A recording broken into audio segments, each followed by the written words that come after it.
Good evening and welcome everybody to Wednesday Night Live from Courtroom Confidential, the fastest growing true crime news channel on YouTube. Thank you all for being here. Thank you all for spending a little bit of your Wednesday night with us.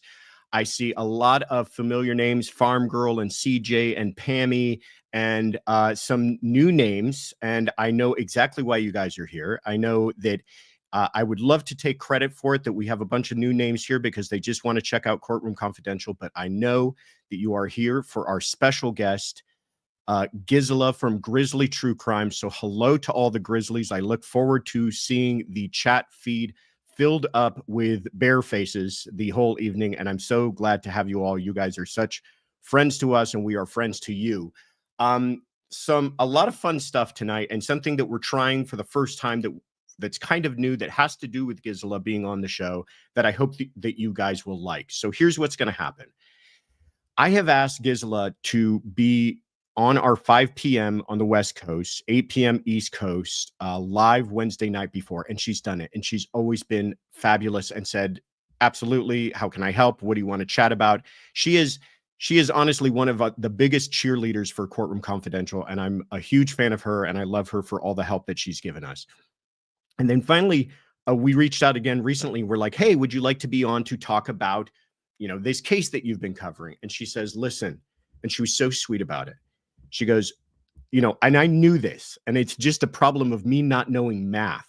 But she goes, listen, when you have your show, it's 2 a.m. in the morning, my time. And I'm just killing myself because I'm watching trials live all day long and doing my own videos, and I got to find some time to sleep. I'm so sorry. I would love to help out any other way, but these 5 p.m. West Coast times are killing me where I live here in Europe. And I felt so embarrassed that I hadn't actually thought about that when we had asked her in the past, and she had been so sweet and so kind to do it anyways. So then I said, well, then absolutely, Gisela, how can we make this work anyway? So what we did is before we went live here, we taped an interview, but we did it live, and we just chatted about some of the topics that we wanted to chat with you guys tonight. So I'm going to play that recorded interview for you guys shortly. And what we'll do is we'll take questions anyways. It's unfortunate because we can't answer the questions live as we're talking, but if you ask questions, please put whatever you want to hear in the chat, and I will make time afterwards to answer as many of those questions as I possibly can. And we're going to get into topics such as Yolanda Marodi. JC Broadway says the girl never sleeps. I don't know when she sleeps either. I think her clock is completely off because she's basically on US time living in Europe. We're going to talk about Yolanda Marodi. This is the horrible case of a fire captain being stabbed to death, and her wife is still on the lam. She's still a fugitive. We talked a little bit about Donna Adelson, with her current court hearings and what Gisela's thoughts were on watching all of that. And we talked about Gene Hackman. And I don't know if that's squarely in the purview of true crime, but it's an interesting, fascinating, kind of mysterious case that kind of presents the opportunities to explore a lot of the same issues we talk about in true crime. And then we have a poll for you guys. So while we're watching this video, we'll put up the poll. Please vote. And then afterwards, with the time that we have left, we'll try to go through as much of those cases that you guys want to hear about as we possibly can. The first one is Jeffrey Ferguson. This is the Orange County judge who is accused of murdering his wife by shooting her, by pulling a gun from his ankle holster after a night out of arguing and drinking with her. And the interesting thing about that, this one fascinates me, is this is a very, very rare circumstance where the judge, Eleanor Hunter, here in Los Angeles, is allowing the attorneys to reopen closing arguments. In other words, the jurors have so many questions, and we can go through some of the questions the jurors have, that there's no way she feels that she can adequately answer their questions by just quoting back to them the law. So she says, I'm going to let the attorneys have another hack at it. I'm going to give them 10 minutes more each to see if they can't help you, push you guys over the edge in finding a verdict. Interesting. The other one is the case of Dee Warner. Her stepson, Jaron Warner, has now been arrested for her murder. She went missing in 2021. Her body was finally discovered encased in a metallic tomb of sorts. Her husband got charged, and now her stepson has been recently charged. So we can update you guys to that. It's a case that is new to our channel. Wanted to introduce all of you to that because I think we'll be continuing to follow it. And then finally, Kouri Richins. She had some arguments in the last couple of days on evidentiary hearings, which present, I mean, it's like an introductory course to criminal procedure, talking about fruit of the poisonous tree and inevitable discovery and attorney-client privilege and attorney work product, and all these incredible issues all came up during that hearing. So we can talk about those as well. We'll put up that poll. Jeffrey Ferguson, Jaron Warner, that's the D. Warner case. So Jeffrey Ferguson, D. Warner, and Kouri Richins. Okay, but first, I'm not going to make you guys wait any longer. Let's get to the interview that we did with Gisela earlier, and I know that's why you guys are all here, so please enjoy. Hey, Gisela, how are you doing, my friend? I am great. Thank you so much for having me, Josh. It's great to be here with you on the show. Absolutely. And I got to fall on my sword first and explain that you have been so kind. In the past, we have asked you to be on our show Wednesday nights, which is 5 p.m. on the West Coast. And I know you live in Europe, and I've known that for a long time, and I just didn't do the math. And before, you've been so kind of been like, yeah, absolutely, whenever you like. And I didn't realize when you were doing it, it's 2 a.m. in the morning, your time. And finally, we asked you again, and you're like, hey, I got to get some sleep, guys. And I felt so bad. So I'm grateful for all the past times you've done it live, but I'm glad that we were able to kind of work this out so that we can talk to you. You can still have a normal life, and we can still put this on our live show on Wednesday nights. Yeah, it's win-win, and I appreciate it so much, because partying too hard on the YouTube streets can take its toll sometimes. Yeah.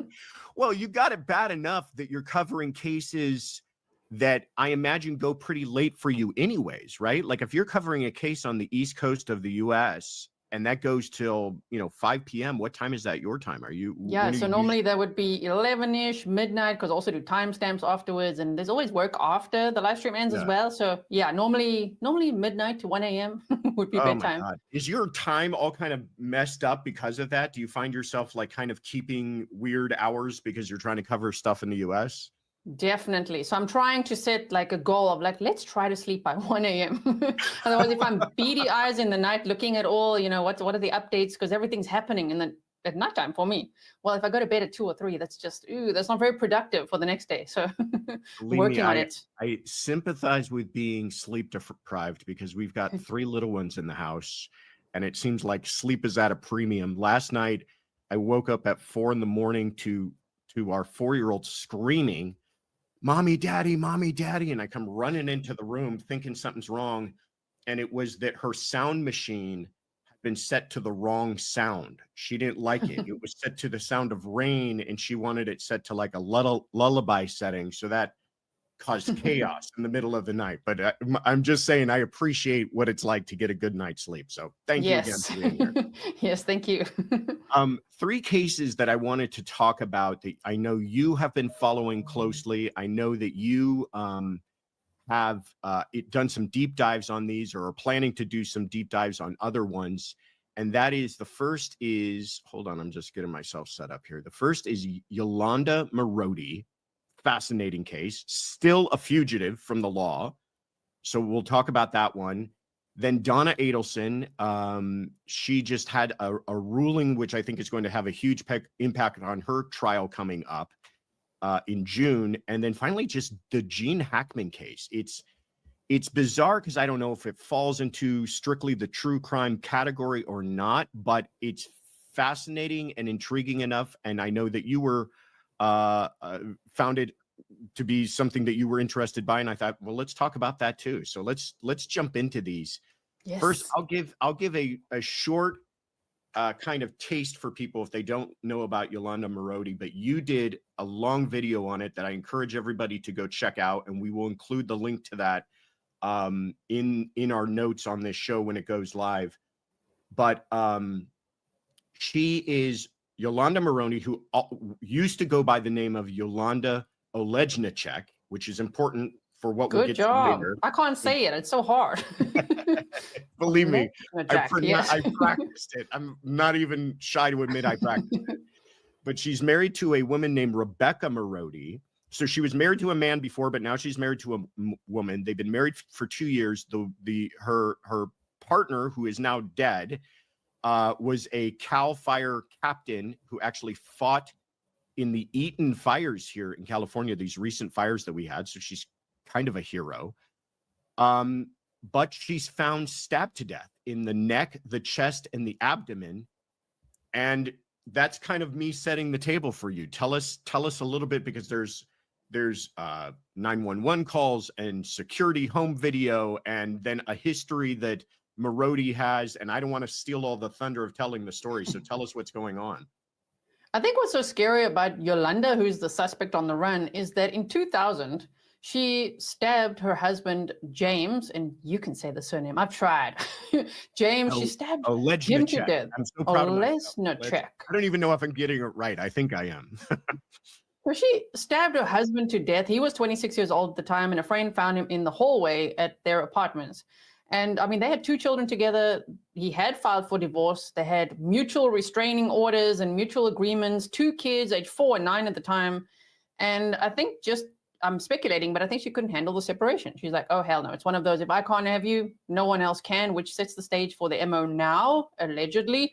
But I mean, wow. In 2003, then she was actually convicted and sentenced because she pled guilty. So I think she got a bit of a plea deal there.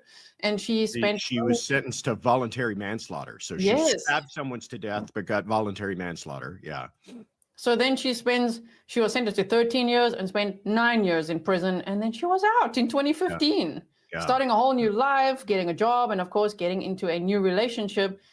Relationships along the way, it seemed like mostly women after prison. And then she met, of course, Rebecca, who was this firefighter for 30 years. I mean, she was doing so well. She was so respected, a leader, like a great person, loved animals.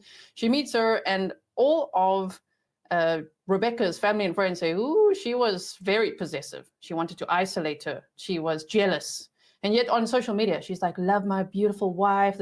I'm so happy. I gave love another chance. And I'm like, oh, my word. And then on February... Do we know, sorry to cut you off, but do we know if, I have to imagine that Rebecca knew about Yolanda's past, right? She had to have known she went to prison. Do we know that for sure?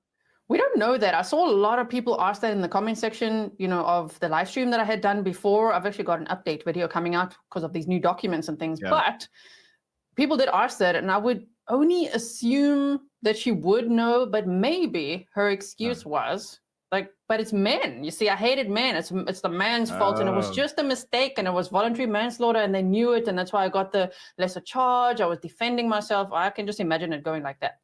Yeah. So I can also imagine her hiding it, right? I know that's a long period of time, but it's not like you get a resume from somebody and you're like cross-checking what they've done all their life. They could say, oh, I was married to this guy. It didn't work out well. And then I, spent some time in Mexico, and now here I am with you. You know what I mean? It's like, I don't know how much of a background check you're doing of our loved ones. Now it makes me wonder if I should talk to Tiffany a little bit more about what let's all do background checks. Right. Because you just never know. I suppose that would also be the lesson. If she didn't know, well, there's always a lesson in every case, and that would be one. Maybe do a background check if you can. I mean, in certain countries you really can't. So scary. Yeah. But sorry, I cut you off. You were continuing on. Oh, and also the previous husband that she stabbed was also in California. So, and there was a brief little manhunt there as well, but then she turned herself in. So now we fast forward to February 17th of this year, and there's ring cam footage that Rebecca's mother had provided. She said to the cops, we've got ring cam, maybe you can look at it. And it sounds so scary. Obviously the public's not seeing it, but Yolanda was chasing Rebecca around, which Rebecca was pretty tall and strong and like a firefighter. Yeah. So this little, I don't know what to call it, like a demon creature, just running around with a knife and chasing after her and stabbing her in the back because she had blood on her back in this video. And then the firefighter, Rebecca, saying, please, Yolanda, I don't want to die, on the ring cam video. And her saying, well, you should have thought of that before. Sure, that is so scary. That is so ominous. And that's actually caught. You're right. I searched around for it, but you're right. They have not released that video yet. Yeah. But it was in an affidavit for her arrest that they quoted from the video, and those are direct quotes that you're giving us. That Rebecca is basically pleading for her life. Yolanda, please, I don't want to die. I can't imagine that being somebody's last words. And then Rebecca's quote in the affidavit is, "You should have thought of that before." Which, I mean, what does that even mean? Because the only thing that really happened, based on what we know, is that Rebecca told Yolanda that she wants a divorce, that she was going to end the relationship and it was over. So again, it's one of those, if I can't have you, it seems like, allegedly, of course, she's innocent until proven guilty, and she still needs to be apprehended because it's a full-blown manhunt and they believe she went to Mexico. But thinking if she did this, which she's the prime suspect, wow, that MO of, well, if there's separation, if I can't have you, no one's going to have you. It's, you know, it's very scary. And the investigation, the way that we know that she went to Mexico is also interesting because they have license plate readers. If people don't know this, there are all over the US and apparently very extensively in Mexico as well. But like at different places where vehicles are going to go by, on ramps and off ramps of freeways or other intersections, these automatic license plate readers, and they're just scanning every single car that goes by and registering and keeping a log of every single vehicle so that police later on can go, we're looking for this car, enter in that license number, and basically get a tracking as to where that vehicle has been spotted, which is amazing. I used it in a few cases when I was a DA, and it's just phenomenal evidence. And because of that, they know that she left the country. So now they believe she's in Mexico, and they're trying to work with Mexican authorities to track her down. So we'll keep on top of that and keep track of that because she's obviously a violent person. I mean, yes, you're right. Perhaps maybe something happened that they showed her some leniency the first time, but this is a cold-blooded murder if ever I've seen one. Yes. Talk to me about the idea of a stabbing too. This always fascinates me because, you know, there's different ways of killing someone if you're unhappy with them. You know, I think from going from the farthest removed, you know, you poison somebody or you hire somebody else to going, I shot them. But to me, one of the most intimate ways, if that's the right word to use here, of killing someone, aside from like literally putting your hands around their neck, is stabbing them. And it's like that physical act of stabbing someone is just, I think it says a lot about a person, right? I think so. That's extremely personal, extremely sadistic. I mean, it's really, I don't know what word to use, actually. It's not the same, as you say, as shooting someone. That can be quite quick. Like actually chasing her around the house according to, well, around the patio or the porch area, according to that ring cam that's quoted in the affidavit, and her saying, please, like pleading for her life, and then still continuing to stab her in her neck, chest, and abdomen. I mean, that is extremely hateful. Yeah, it's that physical, not to get too graphic about it, but you have to think about the physical exertion that it takes to like actually stab someone multiple times.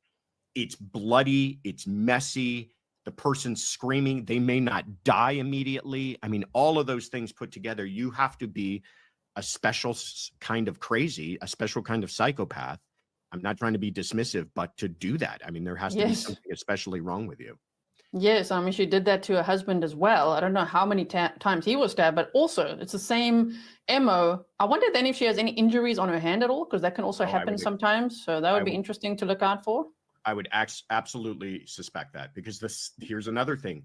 The knife gets slippery. The knife gets covered in blood. That it's hard to hold on to that blade. And so many times people who commit stabbing murders have cuts all over their hands themselves. Yes, and I mean, to do that when the mother was in the house, because Rebecca was looking after her 77-year-old mother full time. The mother discovered Rebecca. How sad is that as well? And she called 911. Yes. You're going to do a follow-up on that. Yes. I can't wait, because that case is just, well, it's scary because the person's still out there, but then it's also just remarkable for her past and everything else. Yes, I'm actually hoping the follow-up is a live stream that says, oh, they've apprehended her. That's what I'm hoping for, instead of like, because it's getting really scary as time goes on. Like, how long is it until she gets apprehended? Or hurt somebody else. Yes, exactly. Then she's a serial killer. Let's talk about another psychopath, shall we? Donna Adelson. She just had a real setback in her case. She had a motion last week. She testified.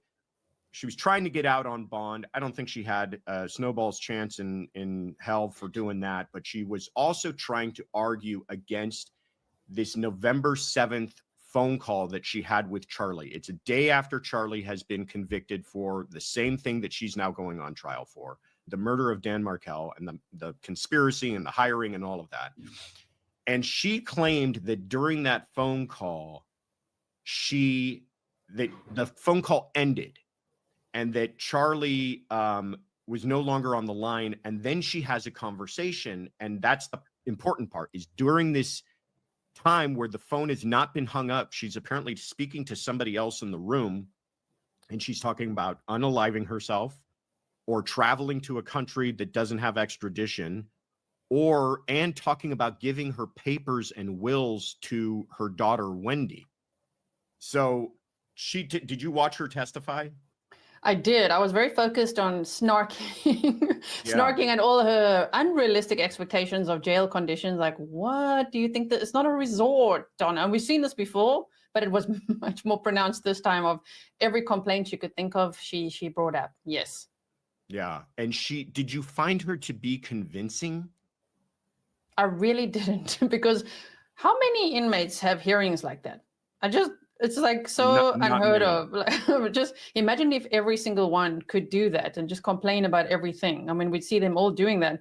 And it was just, oh, shame. No, Donna, if you are not convicted, she's accused of this crime, well, that's why you're there. It's not out of nothing. And it took a long time, over a decade, to get her there. It's not just like, oh no, the surprise arrest. I mean, that's a really good point. It's not like she has not probably been preparing for a moment like that for the past 10 years.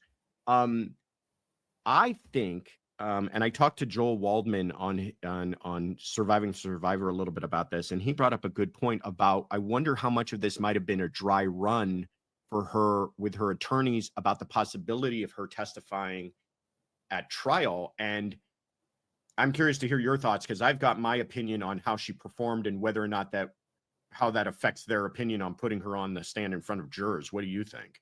That's actually such a good point. Like a practice run, because talking about the flight, that she booked, it was just to find some peace, and if they were going to arrest her, she would have just turned herself in. And then I must say, I always like to look at the comments section of anything that I cover, whether it's during the live chat or afterwards, because there you can gauge, well, how well did it go for Donna? And I must say, there are some comments where people actually get, they start attacking maybe me for my snark, saying, why would you be so rude to this little granny? Right. So maybe, what if it works on some jurors? If some jurors think, shame, but she's just this like 75-year-old little lady. This is terrible. Why would she be arrested for this? So it might work on, even if it's one juror, maybe two. Who knows? That's such an excellent point, because I think sometimes we get so myopic, we get so caught in a case, and we know this history, we know the horrible things that this family has done, likely orchestrated by this woman. And so when I hear her talk about how tough it is to be in jail and how people are being mean to her and everything, I feel the same way. I'm kind of like, oh, boo-hoo, cry me a river. But you're right, these jurors are likely going to know none of that, and all they've got in front of them is this sweet kind of diminutive older woman who may shed some tears and talk about, I didn't know anything about all of this, and this is I'm just an old lady who just wanted to be with her grandkids. I don't know. That's a great point, Gisela. Ooh, it might work on somebody. You just never know what the jurors are going to think, especially if they don't have the context of all the other trials and the whole case, and that she's really allegedly the matriarch of all of this, the mastermind, pretty much. They might not know that. So that was then for her a good practice run. I think, however, she did not hold up very well on cross-examination, and that's really where the rubber hits the road. And I think my suspicion, and this is just going off of my instincts, is that her attorneys saw that this was an opportunity for them to put her on basically without consequence, because they can't really use much of what she's saying against her. She was talking about things that aren't going to be all that admissible. But I think They took a look, realized how she did not hold up well on cross-examination, and likely convinced themselves and maybe convinced her, because maybe she's saying, I want to testify, and now they can tell her, look how you did. You didn't do well, Donna. And by the way, that's probably as easy as it's going to get. If you actually try to testify, this is going to go very, very poorly. That might have been part of all this too. True. One funny part was when she said she's learned that in jail you don't snitch. I'm like, you already learned that before from the whole case. Right. You were already all trying not to snitch on each other over here, but she's like, you just don't snitch, okay? Okay. Yeah, I thought that was the irony of that was not lost on me as well. But the judge did come out with a ruling on this whole thing and this issue of whether or not we're talking about reasonable expectation of privacy. This is Judge Stephen Everett. I think he's phenomenal. I think he's done a great job with a very huge, complicated case. And the issue was interesting, though, because it was, do you have a reasonable expectation of privacy when you believe the phone is hung up and you're just having a conversation with people in your room? The answer is, if the phone was hung up, absolutely. But the issue became, should she have known to hang up the phone? Did she take even simple measures to ensure that her conversation was private? And this is his quote, and I want to hear what you think. He said, quote, defendant testified that her son was frequently disconnected during phone calls from the Leon County Jail. During these other instances, defendant answered she would ordinarily, quote, hang up the phone after he was disconnected, suggesting she realized she needed to hang up her phone to end or terminate the calls. What do you think? I mean, he's basically saying it's on you, right? I agree with him. And I think, nice try. If it's this one that, like, this time you didn't hang up and this time that other stuff was recorded. Good luck convincing people of that. How damaging do you think this call will be if they play this in front of jurors and jurors hear her talking about possibly taking and realize the timing, how important it is? It's right after he's been convicted. And now she's talking about possibly taking her own life. She's talking about taking a one-way ticket to a non-extradition country. She's talking about giving her financial papers off to her daughter. How do you think jurors might respond to that? If I were a juror, to me, that would be pretty damaging, but I worry about those that might sympathize with her. You know, this little granny. I worry about that a little bit of, like, shame. She wanted to take her own life. Maybe it was because her son was arrested and convicted. You know, I don't know. I don't know how they'll take it, but I would really hope that after hearing everything that they would understand the context of the case. Yeah, in my experience, jurors really respond to the actions of a defendant afterwards and that consciousness of guilt stuff. The fact that she was arrested, here's a photograph from her arrest at the airport with one-way tickets in her pocket.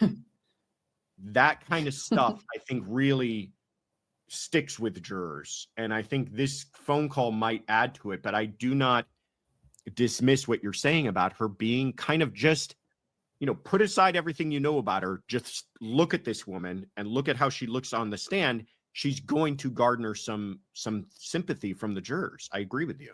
Especially because she said, but they'd been to Vietnam before many times on holiday, and she just wanted to go there to just find some peace for a while. Ooh, oh dear.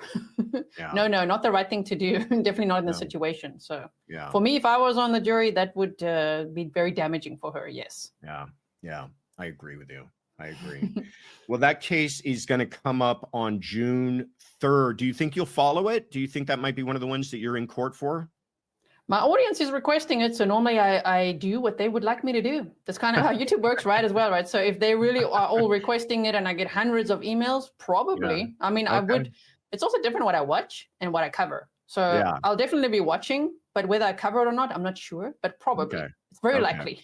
Well, if you do, I will be there watching, and I'll make sure to comment along the way, because I really do enjoy your trial coverage. of these thank cases. you. But I know Should it's be an a guest with undertaking us. too. I'd Yes. love to. If you do cover it, I will be a guest on with you. And It'll be we'll morning watch times it. for you and Yeah. late for me. Right. Yes. Both of us sleep deprived, but for different Yes, reasons. we'll be there watching together. The last thing I wanted to chat with you about with the few minutes I have left is Gene Hackman. First of all, just one of my favorite actors of all time. I just always loved everything he was in. His role in Unforgiven, he won an Oscar for that, and it's still one of my favorite movies of all time. But he tragically dies, and it's under what even police are calling very suspicious circumstances. And I just want to kind of spell that out for you, and then just get your thoughts. So that's his wife there, Betsy Arakawa. They, on Wednesday, February 26th, so just a week ago, the landscapers on the property find and call 911 because they see two unresponsive bodies inside of the home. When police arrive, and this is according to the search warrant affidavit, they find Betsy Arakawa, his wife, inside of the bathroom near the countertop, lying on her side. There is a space heater on the ground near her head that they believe fell to the ground, and they surmise that that is when she abruptly fell to the ground. So you have the idea that it looks like she fell where she stood for whatever reason. And there's pills, prescription pills, an open bottle, and scattered pills on the countertop. In another part of the house, what they're calling the mud room, which I'm guessing is kind of an entryway area. I could be wrong, but that's what I'm assuming. They find Mr. Hackman also dead, also appearing to have fallen exactly where he stood. He's got on slippers, he's got a cane and sunglasses. So to me, that might indicate he was just walking inside of the home or just about to walk outside of the home. And it also looks like he's suddenly fallen. Add to that, inside of the closet in a closed gate is one of their dogs who's dead. So very bizarre that you've got two dead people who appear to have been dead where they fell, and then the dog on top of it. And police have said this is very suspicious. And immediately everybody jumped to the idea of carbon monoxide poisoning, which I thought as well too, because how in the world do people just end up dead in a home all appearing to be at the same time? And we're saying the same time because no one inside that home called 911 to report that the other person had died, if you follow me. Exactly. Also, just a couple of other facts, and then I'll let you jump in. The door is left ajar, one of the doors, which is suspicious. There's two dogs who are alive still on the property. They've been dead for, they believe, at least 9 days or more because they're partially mummified, which is interesting. And we now know that his pacemaker was non-responsive on a certain date. So they believe that on that date, which was about 9 days prior, that's when he died.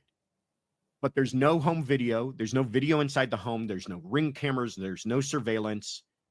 And that we don't have a toxicology report yet. So we don't know what's in their system, but they have ruled out carbon monoxide.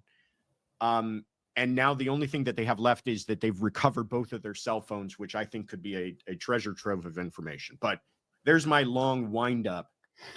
Tell me your immediate response to this. First of all, do you think this is suspicious? I think it's suspicious, but the police are saying they wouldn't say foul play at this point, although some other celebrities have spoken out and said they think it could be, that they think they were murdered. But then again, how? Because there's no like signs of visible trauma or anything. It's a very, very strange case. So for me, I'm like on the fence at the moment. Is it going to be a true crime case, or is it like, what is it? What is this mystery? Because I also thought, oh, carbon monoxide poisoning, that's probably what it's going to be. And immediately, well, very quickly, that was ruled out. Like, oh my word. I heard a medical examiner talk about this, and they said that because when people have carbon monoxide poisoning, their face is flush red. That the way that the skin and the blood responds to it is that you can walk in and immediately tell, because that person will nearly be beet red, and they had no signs of that. So they were almost immediately able to rule that out. which I thought was interesting because we're still waiting on toxicology and the autopsy and everything else.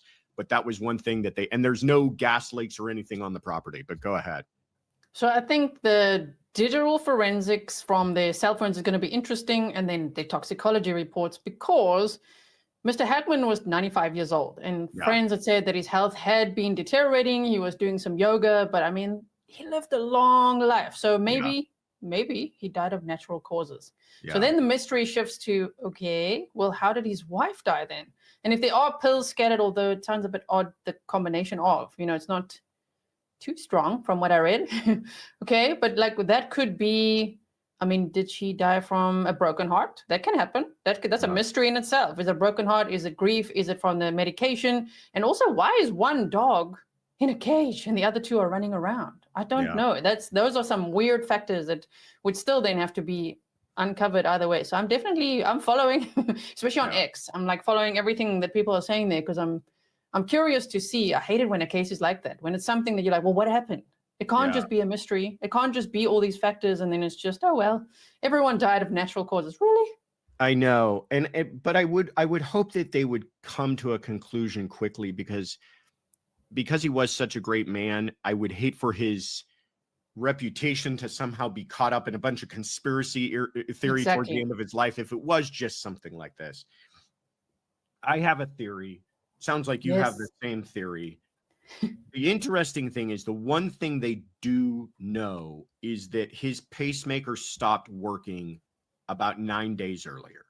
And all the medical people I've heard from appear to say that when that stopped being responsive, they believe that's when he actually died, because this was interesting. What they're saying is that the pacemaker actually stopped receiving responses from his body. So the pacemaker analyzes your heart, and if the pacemaker is not receiving a response, that means your heart has stopped. So apparently the pacemaker is telling us his heart stopped on that date, which he would fall then down dead. What I'm guessing then, just from the circumstances, is she may have seen that happen or been with him and panicked and ran to the bathroom and tried to get his medication in the vain hope that somehow that might help him or revive him, and that might explain the pills. And then you're right. At that point, I'm guessing maybe she passed out herself out of just panic. Maybe she hit her head when she passed out on the countertop. We don't know. But her situation is a little more confusing because it sounds like for whatever reason, whatever happened in that bathroom, she then hits the ground and dies. And the poor dog was just left inside of the crate. And I think the poor dog just died of starvation and dehydration after 9 days of nobody being around the house. It's sad, but it's one of those things where it's like, as suspicious as it all seems, you can kind of work through how it might have happened. I think so, yeah. I mean, it could really just be all those coincidences all together and not a murder case, for example, or a conspiracy. It could really be that. The door being open is a little weird, and two of the dogs running around, interesting as well. But I really hope that we'll find out what happened. One thing I do know after doing this for as long as I have is that every single case has these weird little mysteries in it. And you could get caught up and call them conspiracies and call it cover up, but sometimes it's just little unexplained mysteries. Why was that door open? I don't know. Maybe they left it open for the dogs to go in and out. I mean, it's just, you're right. There's all these weird questions. What made her pass out? I don't know. Maybe she was the type to panic, and when she panics, she passes out. You know what I mean? It's just, it's sad, but I hope they get to the bottom of it. And I hope it is something as tragic, but simple as that. And it's not something like foul play. Yeah, and as you said, soon. Otherwise, the theories will just build and build and build. Yeah. We know how the internet goes. It'll go wild.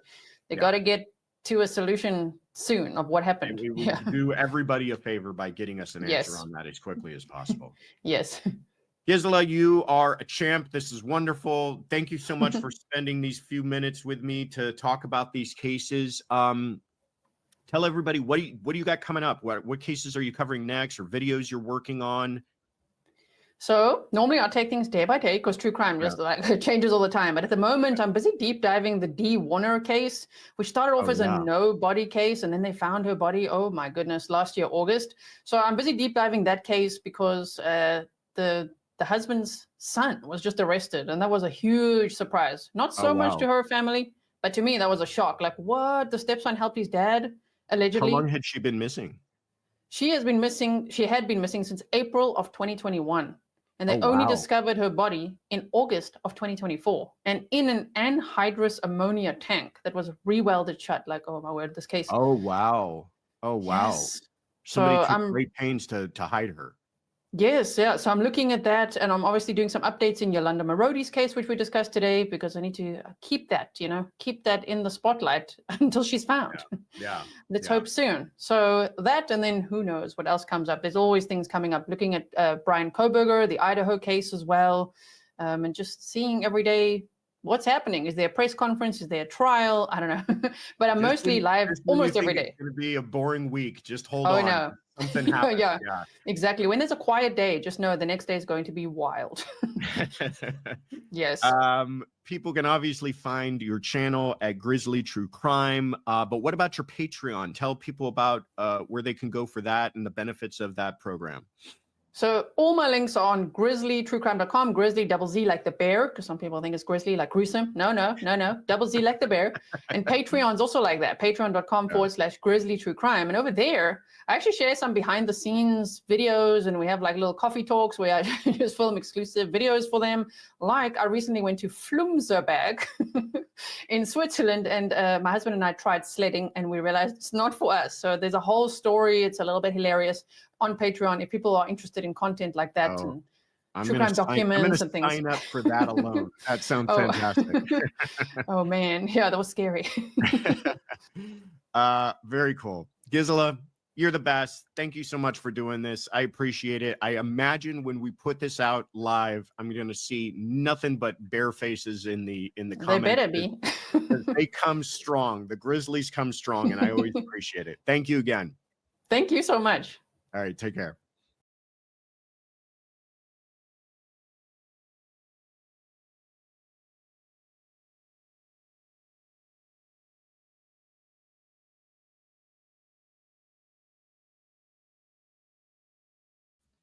Can you hear me now? Sorry.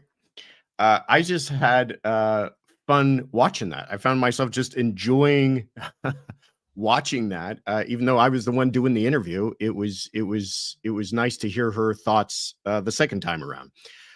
What did you guys think? This is something we wanted to try because we want to have more guests on Wednesday nights, but people's schedules are sometimes difficult. They're busy. They're living in Europe. They are doing their own lives or something like that. And we thought this might be an interesting way to continue to provide us with guests, but live, but not so live. So if you guys liked it, let us know. And we will try. We're going to always try to get somebody live, but we'll try to get more guests, even if we have to do it this way. But I hope you guys enjoyed it. I really liked watching it. Crazy Mom liked it. Orange Rose liked it. Okay. 2 votes is enough for me. We'll try doing that again where we run into difficulties nailing down schedules with people. Thank you so much, CJ. That was nice. They were very heady topics. So I know you guys have some questions. I want to get into those questions now because I don't want you to feel like when we do these recorded that you can't still get some answers to your questions as they come up. So let's jump into some of these questions. First of all, where are we at here? Oh, Alexis North just became a member. Thank you so much. Here we go. Krista Johnson says, what's happening here? Krista Johnson says, so she has 2 dead former partners. This is talking about the Yolanda Marodi case. Yeah, she does, Krista. She had killed by stabbing her former husband, went to prison for that, got out of prison, had since that time apparently started dating women, married a woman, and then ends up stabbing that woman to death. And again, I said this in the interview, but it always astonishes me when somebody kills by stabbing, because there's just something so much more visceral and personal about it. And again, for a woman to commit that kind of a crime of violence in a physical nature is astonishing to me as well, and to have done it now twice. So yes, you're absolutely right, Krista. Mimi Lisa says, how do you get out that fast for murder? Well, the answer is she didn't go in for murder. She went in for manslaughter. So her sentence was much less. And the difference between manslaughter and murder is huge in California. Not a lot of people know that. For manslaughter, you can do as many as, maybe a dozen years in prison, maybe less. She, I believe, was out in less than 10 years actual time served in prison. So it wasn't like they just completely dropped the ball and didn't sentence her to prison or convict her for something, and she walked on it. She did go to prison for a significant period of time, but certainly not enough for what we now know about this person, and that was likely a cold-blooded murder the first time around, in my view, given what she did the second time around. But between manslaughter and then you jump up to second-degree murder is 15 to life, sometimes more. The use of a knife would add another 7 years. So you're looking at 20 plus years in prison to life. It also makes an indeterminate sentence. So there's a huge difference. People don't realize this when you're going from first degree to second degree, then down to manslaughter. There's a huge jump, and everybody just thinks it's maybe this sliding scale when it's not, at least in California. But great question, Mimi. Becky B says, there's a law in the UK where you can do a background check on a new partner. It's called Claire's Law. I love that. Yeah, we were wondering, what can you do? What do you know about people? I mean, you sometimes too, you don't meet as having known each other your whole lives. You weren't high school sweethearts. You don't have mutual friends. You didn't work together for a long period of time. Maybe you met over the internet, which is a very popular way of meeting people nowadays. And what do you really know about someone? I think we are moving into a world where background checks on people are going to become much more common, especially something as simple as, you ever done prison time for killing your lover, by the way? Maybe something I'd be curious about. But Becky says they already have that in the UK. Maybe we'll see something like that starting to happen in the US. Then Katrina Bunny asked about, and we moved on to Donna here. The only part that seemed to be truthful in any way was when she was talking about being attacked, but even then it felt somewhat forced. That's a great observation, Katrina. I felt the same way. I didn't find her testimony to be truthful, not truthful, just credible. I just found it to be lacking in trustworthiness to the point that it's not like I felt like she was necessarily lying, but it wasn't convincing. And that's, I think, what her attorneys were looking for too. Is this a person who's going to do wonders for them on the stand? If they put her on the stand, she could be an incredibly sympathetic person. She could be an incredibly sympathetic witness for them. But does she come across that way? Do you sympathize with her? Do you empathize with her? Do you find her to be credible, or does she only seem to be self-serving? And I agree with Katrina. I think she was self-serving.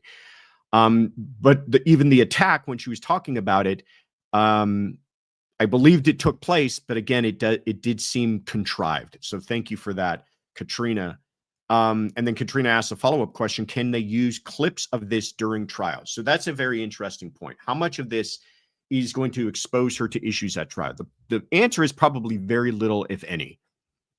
Her attorneys were very specific and made sure that it stayed within the confines of exactly the issues they were talking about, which was her conditions while in custody and whether or not she believed that phone call had been ended, and her subjective state of mind being important in the judge's decision at that time.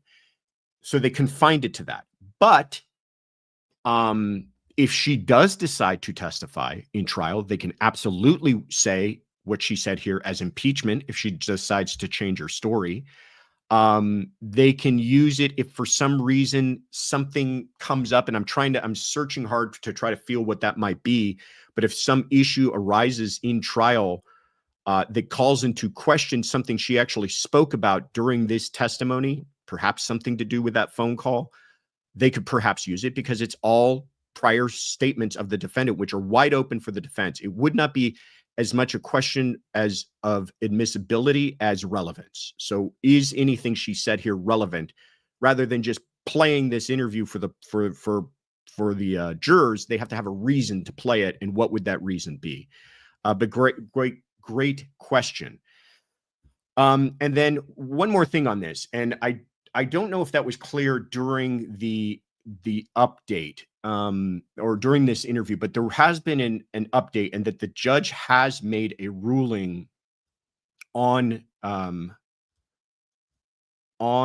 the admissibility of the hold on, let me just get myself situated on the admissibility of that phone call. The judge, I am such a big fan of this judge. The judge came out with a written ruling. This is why you sometimes see judges wait, because they want to issue a written ruling. And I don't have a problem waiting on written rulings if they're this well done and this eloquent. And the whole thing is several pages long. It's 9 pages long. And I'm not going to go through the entire thing, but he does a remarkable job of summing up the whole thing here in the conclusion. And he says, and I'll read you just this one paragraph. This is Judge Everett. Conclusion.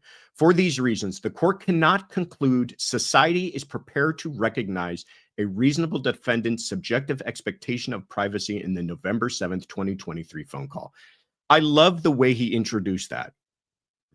Society is not prepared. In other words, this would be, in a sense, a little bit groundbreaking. Would we be allowing for a subjective expectation of privacy under these circumstances? I don't think we're all prepared to say that that's true for the following reasons. One, the phone call was received from a jail or correctional facility with a valid interest in preserving security by continuing to record phone calls until both of the parties on the call have disconnected their phones. This was obvious. You ever had a phone call with somebody in custody, or you ever been somebody in custody? I'm not going to point any fingers, but you know that it absolutely is repeated to you again and again and again. This is being recorded. This is not private. Anything you say here, somebody else might even be listening.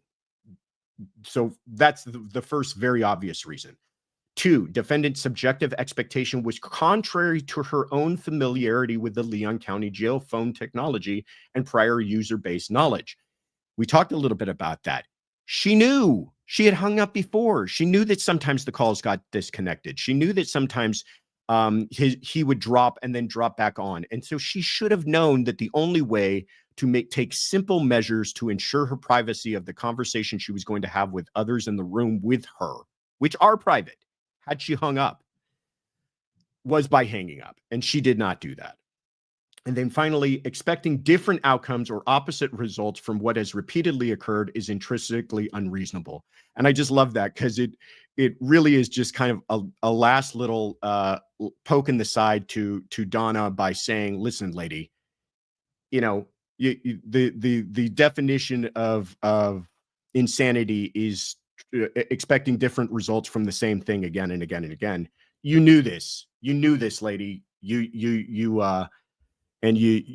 dropped the ball this time around. So sad. So bad, so sad. As a matter of fact, thank you so much for the super chat. Says, I disagree with the sympathetic person. I think that the jury hears all the evidence. Sympathy is going out the window, especially her horrible emails about Dan. I agree with you, as a matter of fact. I do agree with you.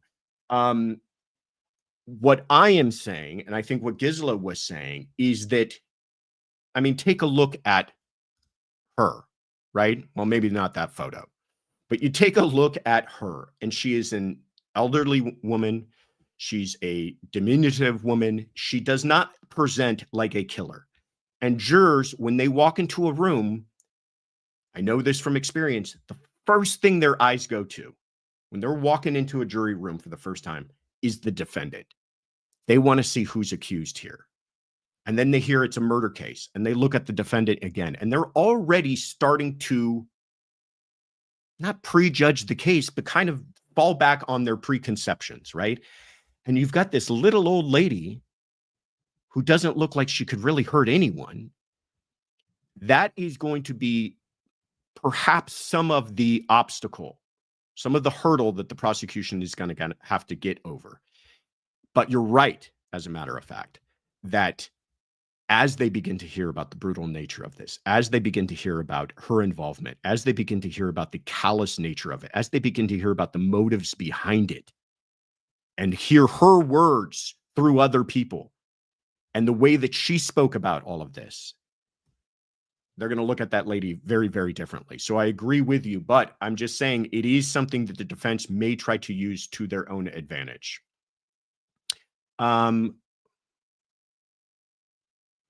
Then moving on. Then Alessi's Google search nod says, I would have believed Donna more if she had said, I didn't fly coach. I love that. Let me see. I just want to make sure I'm getting all the Donna questions out of the way. All right. Then moving on to the Gene Hackman conversation, Deanna says, who would want to unalive them? That's a great question too. And it's a question that the investigators are going to have to consider as part of their entire holistic evaluation of the case. It's not just, is this suspicious? It's also, well, it may be suspicious. There may be a though bizarre, reasonable explanation for it that doesn't involve foul play, but let's see if there's anybody out there who had a reason to. And if there is somebody out there that had a reason to, then let's really go through this with a fine-tooth comb. But if there's not, then it might lend towards the idea that foul play wasn't involved here. Thank you, Deanna, for that. Let's see. Trish Norman says, if Yolanda is captured and charged, can they use her previous prison sentence and crime in the trial? 100%. And they absolutely will. They will use that as prior bad acts. They will use that as evidence of a common scheme or plan. They will use that as, listen, this person, and it's not so much the idea of, and this is kind of splitting very fine hairs and nuance here, but try to understand what I'm saying. They're not going to say that she's a bad person because she killed before, and therefore, as a bad person, she killed again. They're going to say that this person, when confronted with conflict, when confronted with a spouse or lover or partner who is behaving in a way that she doesn't like and perhaps leaving them, she reacts violently. And she doesn't just react violently in any kind of non-specific way. She reacts violently by using a knife. And that is common plan or scheme. And that is something that they're allowed to use prior bad acts for. So absolutely. Great question. Let me see.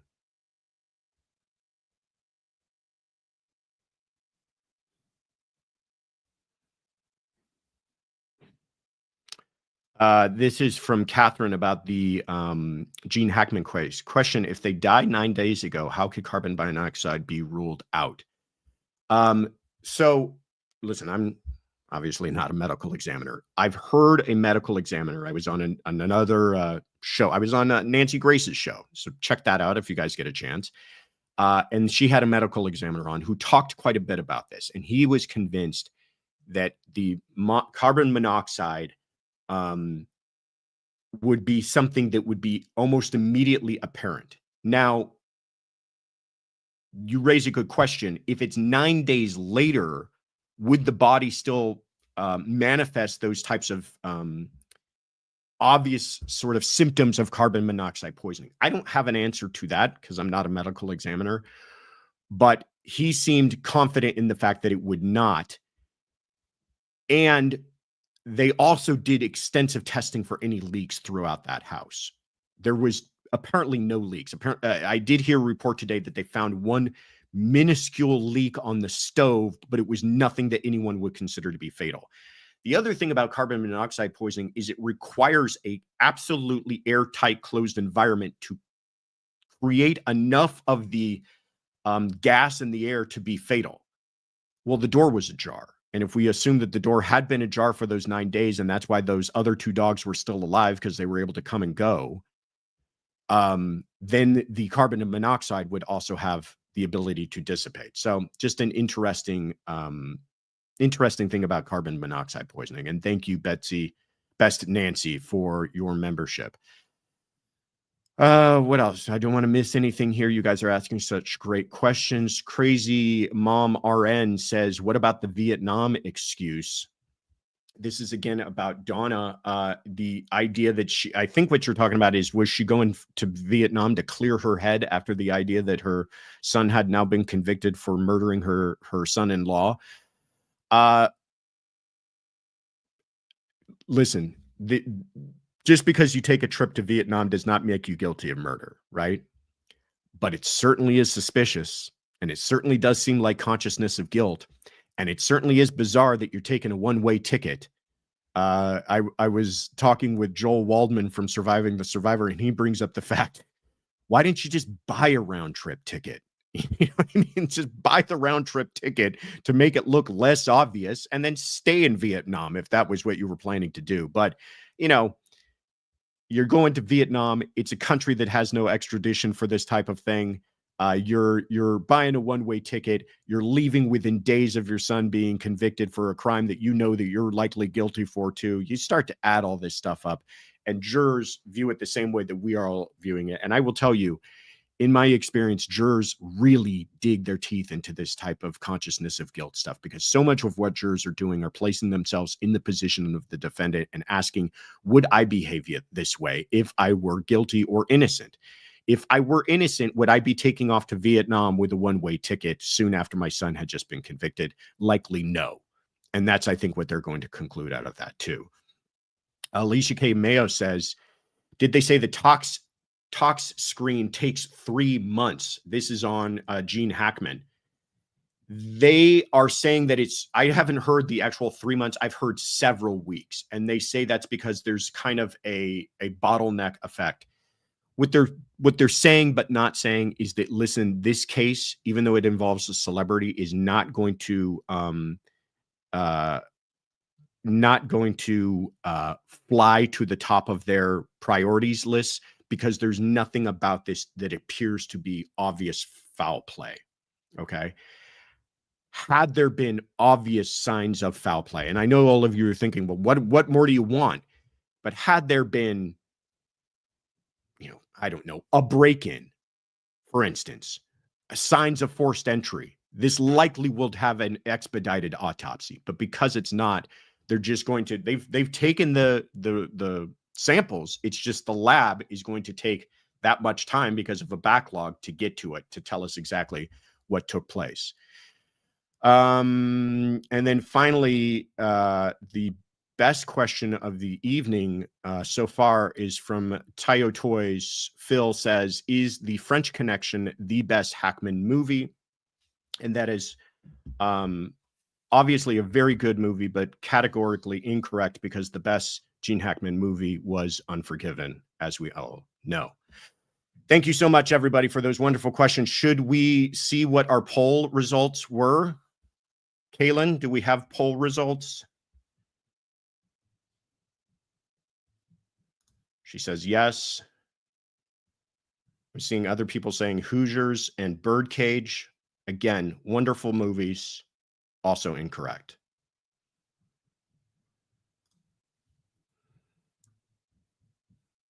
Did I miss it? Oh, here we go. Tie between Kouri and D. Okay, we'll do both, because that's what you do in a tie. I will tell you about the D Warner case. You guys are, I'm guessing, all followers, and if you're not, please become a follower of Grizzly True Crime, because she did a deep dive on this already, and she's going to do more. And she's done thorough evaluation of this case, a thorough deep dive. So I'm not going to do that justice, and I'm going to defer you to her, but I will give you kind of what I know about it, why I think it's fascinating, why we are going to continue to follow it and become more up to date about it. But basically, what this is the lawyer. Josh is the lawyer. That's right. Dee Warner, she's reported missing in April of 2021.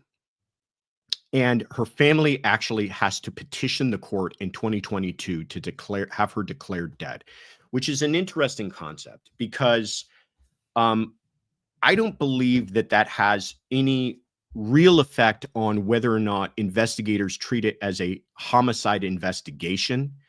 I believe they listen. There's no magic switch that takes place inside of a police department when investigating a case. If they believe that to be not a missing person and a homicide, they were likely investigating this as a homicide way back in 2021. The declaring her dead has much more civil implications, but now for anyone who's ever concerned, we're dealing with what everyone can safely call a homicide investigation at this point. But it takes until November of 2023 until her husband, Dale Warner, is charged with her murder. Okay. Still, she's a missing person at that time. So even though this is a quote unquote no body case at the time of November 2023, they're dealing with it as a homicide case and charging him with murder. So what we know, and I'm building up to something here that I think is interesting. What we know is they feel that they have enough evidence beyond a reasonable doubt that Dale Warner is responsible for her death way back in November, even when they haven't found her body. Okay. So I imagine they would have proceeded to trial even without her body, because you're not going to bring murder charges unless you feel like you can prevail at trial. But then her remains are discovered in August, and they were found inside a sealed tank used to hold anhydrous ammonia. Gisela did a much better job of pronouncing that. Anhydrous ammonia. And you see that kind of tank there. It's a tomb. There was no ammonia in the tank. Kind of obvious, but also, I guess, important in that the idea that it was probably opened specifically to put her inside of it, which would release any ammonia that may have been inside of it. And then she was closed back inside of the tank. And there are reports, as Gisela said, that it was actually welded shut. So somebody took great efforts to conceal her body in a way that would make it nearly impossible, I imagine, to find. And so the discovery of this, I think, is an interesting part of this story too, because, when you're dealing with no body cases, a lot of things that you are trying to employ are, cadaver dogs and other devices that try to pick up the scent from gases that are given off by a dead body and look for a burial place. This, I'm guessing, sealed properly would conceal all of that. And then jump several months later, that's August of 2024, nearly a year later, in March of 2025, Jaron Dale Warner, who is Dale Warner's son, so Dee's stepson, is arrested and charged with accessory after the fact. This is what's interesting to me. And this is me totally speculating here, but trying to play upon experience. What happened between November and March, November of 2023 and March of 2025, that led them to now arrest this man? And in fact, what happened in August of 2024, you might even wonder. Now, you could say, well, they were able to independently tie him to this because they already suspected his involvement, and perhaps they found DNA, perhaps they found fingerprints, perhaps they found some other evidence on that ammonia tank that led them to believe that he was involved. I'm wondering, and this is again pure speculation, did Dale flip? I'm wondering, did Dale, now having spent close to a couple of years in prison himself, decide, you know what, if I'm going down, I'm trying to help myself out here. And there's, no love lost when you're going to prison for the rest of your life.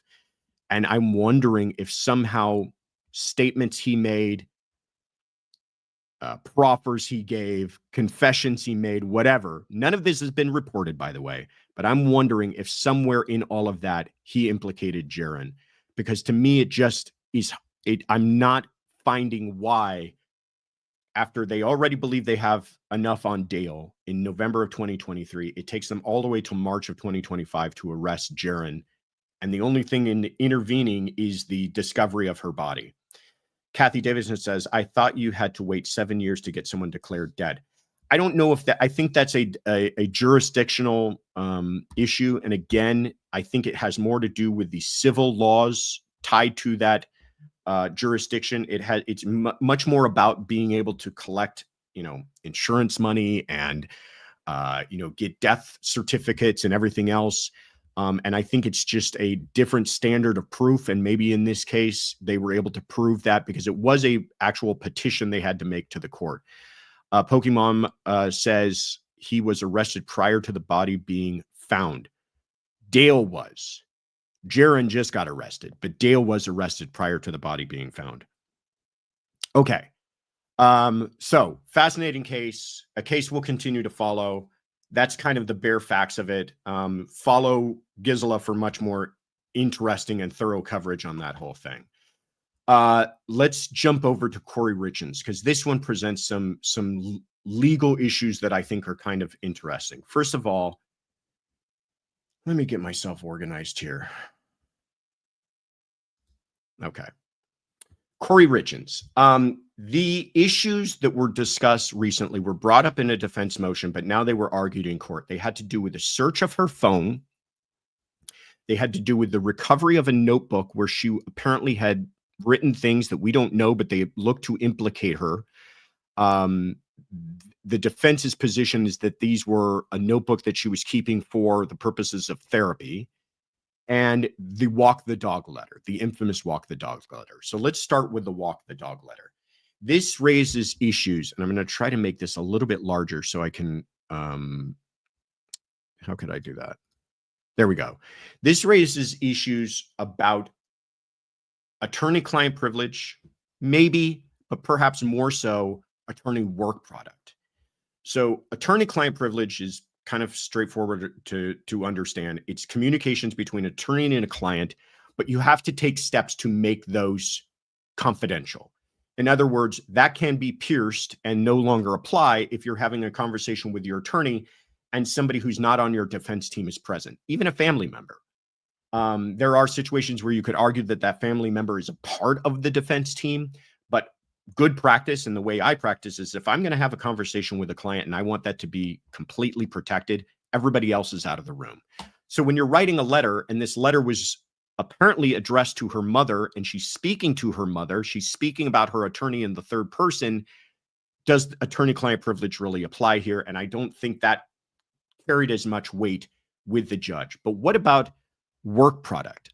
Work product applies to documents prepared by an attorney or the client, in some cases, in anticipation of litigation. In other words, I'm putting together my own kind of thoughts, strategies, musings on the law in preparation of trial. We want that protected because, this is kind of the inner workings of somebody's mind in their own defense. That is something that should be privileged.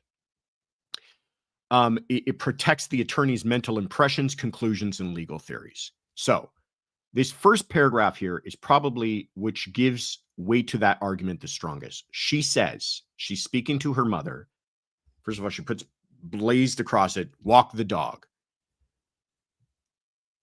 And then she says, but take vague notes so you remember, which is interesting. Sky, who was her lawyer at the time, Sky Lazaro. Sky is saying, even if the gummies have fentanyl in them, the prosecutor will say, I tried to put the fentanyl in the gummies so Eric would have them. So she's talking about Eric would, there's evidence he would take gummies for marijuana gummies. and she's saying that they may have been laced with fentanyl. And how will the prosecution use that? So the point is, this is kind of discussing trial strategy. Sky is saying, I spoke with my lawyer, that the prosecutor will say that we tried to put fentanyl in the gummies. She's talking about trial strategy. In my view, that is in preparation for litigation, anticipation of litigation, and talking about mental impressions, conclusions, and legal theories. Now, it's hers, not her attorney's, but she's saying this is what Sky says. So does that make it Sky's impressions or Kouri's impressions? Follow me. I know we're getting into the weeds. The judge looked at this and said, how do we even know what she's telling her mother is true here? How do we even know these are the impressions of Sky? She could be telling her mother those are the impressions of Sky. And so already you can see how the judge is calling into question whether or not this even applies as work product. So if it's not work product, it's not attorney-client privilege communication. What is it? Well, the prosecution says it's her attempts to coach witness testimony. My impression after hearing the judge's responses to the arguments on this, that they're going to allow that in. Does work product include emails with expert witnesses? I have no idea where you would be coming up with a question like that, unless he's Google search. It absolutely could. It could include, there's a difference though about what, whether or not those impressions and emails are discoverable and whether or not they are something that can be used during trial. And I'll just put it that way. All right. How about this, the discovery of the notebook? This was a very interesting one to me. They conducted a search on Kouri's home. In that search, they were looking for evidence of fentanyl, drugs, and I think even the cocktails, the glasses. They wanted to recover the things they felt were the instrumentation of the murder. In the course of that search, and this is the kind of stuff that drives a defense attorneys crazy. In the course of that search, they're rifling through things, and they find, I believe, inside of a drawer, an orange notebook that looks like a children's school notebook, and they open it up and they look through it. And they say, hey, this is interesting to us. And the prosecution has even conceded that they should not have done that. That they should not have, they didn't have any search for this. It didn't fall into the warrant. They shouldn't just open it up and look for it. But they didn't seize it. What they did is they went out and wrote another warrant, and they supplemented their warrant, and they said, now we want written materials as well. And we want to seize anything regarding the purchase or procurement of drugs in written form. And what the defense is saying is that, listen, had they not done something improper and illegal the first time around, they never would have known to look for it in this second warrant. And the second warrant can't cure the first warrant. And what they're trying to employ here is the concept that you guys have heard before about the fruit of the poisonous tree. If it's evidence that was obtained illegally, then the source taints everything following that. And so therefore, the illegal search of the notebook originally should taint the warrant that followed. And the warrant, even though that warrant was signed and that warrant was legal and that warrant gave them the ability to legally seize that notebook, that warrant should be thrown out, and therefore the warrant should be suppressed, excluded. The prosecution counters, and the judge, I think, bought this argument about what we call inevitable discovery. In other words, and I like this judge too. What's his name? Oh, why did I not write that down? He's a great judge. Loved hearing from him. Very, very smart. He said, would it have been found legally anyways? In other words, would this inevitably have been discovered? Maybe they stumbled upon it the wrong way, Judge Mrazek, but would they have legally found it through other mechanisms down the road anyways? And I think we can all, his reason behind that is, listen, if they're looking for people who are trying to buy drugs, many times, and this is true, many times they're looking for documentation of that and ledgers and and recordings of getting drugs. So the idea that they would write a warrant for written materials regarding the procurement of drugs is not outrageous. It's not like they're asking for something so unrelated to the nature of the crime. They're at this point kind of investigating a drug-related crime. Therefore, similar drug type warrants you would expect to find. They had a tough time with that argument, the defense. So he's saying that it would fall under inevitable discovery. And the defense counter argument to that is, well, then inevitable discovery would seem to swallow up the concept of fruit of the poisonous tree. And the judge, in a moment I really enjoyed, said, yeah, because that's what it's about. Inevitable discovery is an exception to the exclusionary rule. The fruit of the poisonous tree is just a extension of the exclusionary rule. The fruit of the poisonous tree says we're going to exclude both the inception of the illegal conduct and everything that follows.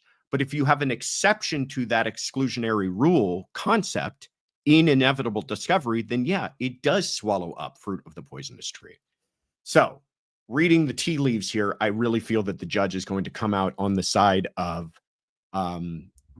that notebook is getting in as well. I will be honest with you, from a defense attorney's perspective, I would be going nuts here because I don't think they would be looking for notebooks. I really don't. I think they're looking for drugs, and I think they're looking for her cell phone, and I think they're looking for all of this other evidence. But the idea that they would really say to the judge, we want written documentation in notebooks, just my gut tells me probably not a warrant that they would have written up. Not that it would have been illegal and not that it would have been improper, but I don't know if they would have been so inspired to write that warrant had they not already known the thing that they were looking for. So they're kind of trying to reverse engineer their probable cause to get that notebook. But this is just kind of how it works a lot of times. The defense brought up a good point. Do they just continue to get to write warrants until they've cured all their problems? I don't know if we're at that point here, but that is the kind of stuff that defense attorneys deal with and get very frustrated about. Pamela H. says, if they were looking for notebooks, they would have asked for it on the original warrant. That's a great point. Now, it's not entirely abnormal for them to ask for several warrants for different types of things on the same location. So they can go back many times and say, the course of the investigation has changed. We've learned some things from the stuff we've originally seized, and now we have probable cause to ask for other types of stuff. But you're right, they didn't ask for it that first time around. And so that's why they shouldn't have even been looking at it. They did something wrong, admittedly. The prosecution admitted they didn't have probable cause to look at that notebook, open it up, and start to read it. But the judge is kind of going to give him a gimme here, and it's not illegal, and I'm not trying to besmirch the judge. It's just the way the law works that, listen, this is not something that is so outside of the realm of possibility. In fact, it is something that they likely would have been able to inevitably discover, and therefore is a exception to the exclusionary rule. Bunny Bella, could Kouri have had Sky stay on the criminal case if she dropped the civil? I don't want, I talked to Sky about this actually, and she seemed to really be of the opinion that there was a conflict. It had to do not with Kouri. It had to do with her ability to represent her. She felt that she could not, but she came up during these arguments as well, because in that walk the dog letter, one of the things the prosecution brought up was that Sky Lazaro did not make any of these objections about the walk the dog letter being attorney work product. So why are these attorneys now bringing it up? I don't buy that. Each attorney is allowed to make their own arguments. If a prior attorney didn't make it and you're now making it, doesn't mean that prior attorney waived that argument for forever. But that Sky did manage to not escape this case entirely, and her prior representation was brought up. But great questions, guys. All right. Yeah, that was pretty good. What do you guys think? Did you guys enjoy that? What did you miss on Monday? On Monday, we had our latest in our Courtroom Confidential conversation series with Gavin Fish. If you guys haven't seen it, check it out. Gavin's a great guy. He's doing real Lord's work type stuff with the investigation of cold cases. I was really impressed with just his sense of justice. And he says he gets sent cases by people all the time that he doesn't even use on his channel. People just asking for help, and he does it just to help them out. He's a great guy. Please check it out. That's on our channel already. If you haven't noticed, we've moved our weekly roundups from Fridays to Saturdays. You guys seem to like that, and now we're making them premieres. So they will be live at, what are we doing it at? What time?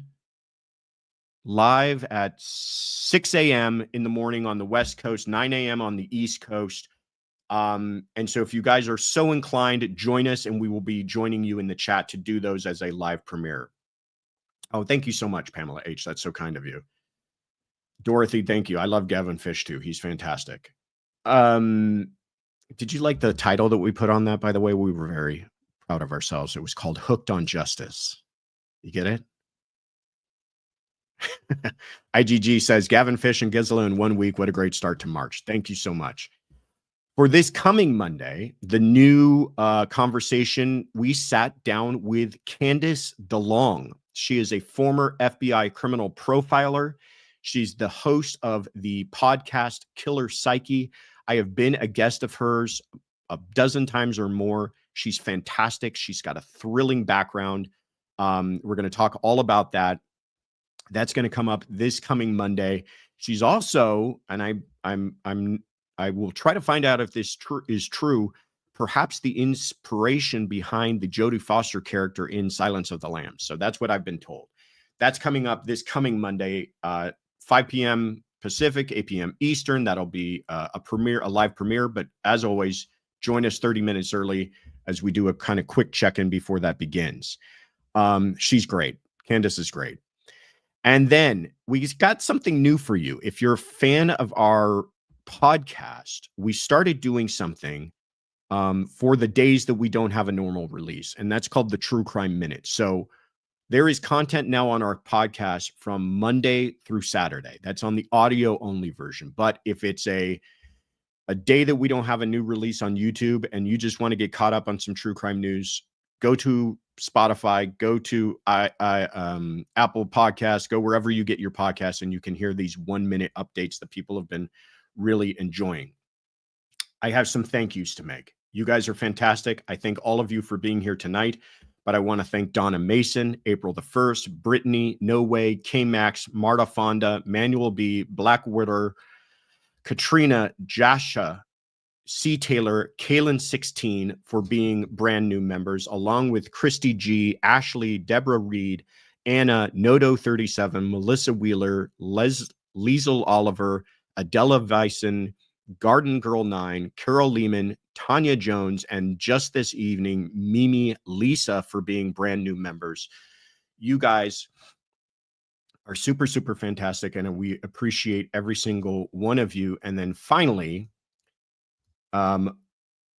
we got to tell you about the website because, and thank you so much, Sandy, for that super sticker, because Sunday Fun Day is going to be coming up again soon, and we need those voice messages from you. So go to thecourtroomconfidential.com, click on send us a voice message, click on this button, work up the courage. It's been so much fun. Everybody loves it. Love hearing you guys from wherever you're at in the whole world, asking us questions. Leave us a message. If you want to become part of the membership program, click on become a member. We'll tell you all about the benefits of that. And if you're looking to get outfitted for the coming spring season, then check out what we've got over on our shop on Courtroom Confidential. You guys are fantastic. I appreciate you all being here. I appreciate you spending some time with me on a Wednesday night. I hope you enjoyed everything this evening, and I hope you have a wonderful rest of your week. Thank you guys again, and I will be talking to you all soon. Take care, everybody.